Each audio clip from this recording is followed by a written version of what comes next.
subscribe to Cloud Mafia.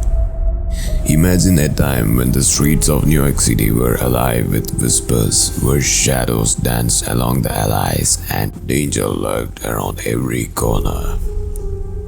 Welcome to the story of the Genovese crime family. Picture this. It's the early 90s and a young man named Joseph Morello steps off the boat from Sicily, ready to carve out a life in America. He quickly establishes the Morello gang in East Harlem, a group that would lay the groundwork for what we now know as the Genovese crime family. Imagine bustling streets filled with Italian immigrants, all trying to make their way in a tough world. Morello's gang thrived on counterfeiting and extortion, slowly tightening their grip on the neighborhood like a vice. As years rolled on, the crime scene started to change. Enter Charles "Lucky" Luciano, a guy with big ideas. In 1931, he restructured the Mafia and created the infamous Five Families. But lurking in the shadows was Vito Genovese, Luciano's right-hand man, who had his eyes set on the throne. Now fast forward to the 1950s, the Genovese family under Vito Genovese's control became the most powerful of the Five Families. Picture a world where respect and fear were currency. Genovese orchestrated a web of illicit activities, drug trafficking, extortion, you name it, while keeping a low profile.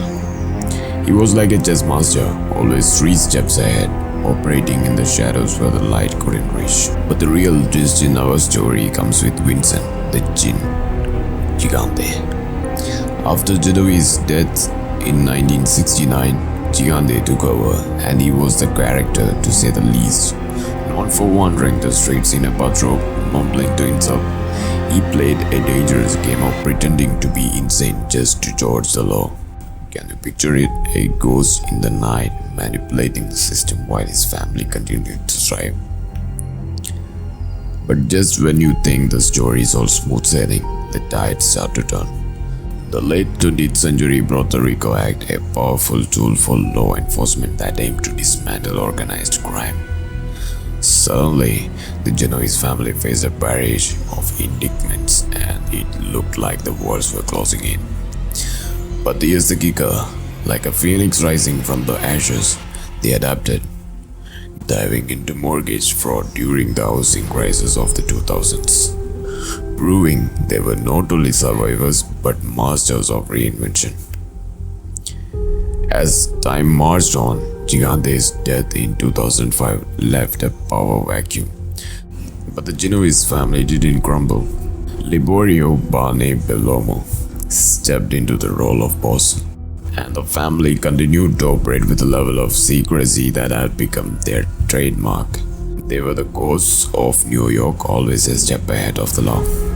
Today, the Genovese crime family stands as a testament to the complexities of the organized crime. Their story is one of the survival against all odds, a chilling reminder of the power that lies in the shadows. As we look back on their rise and fall, we see a narrative woven with loyalty, betrayal, and the relentless pursuit of power.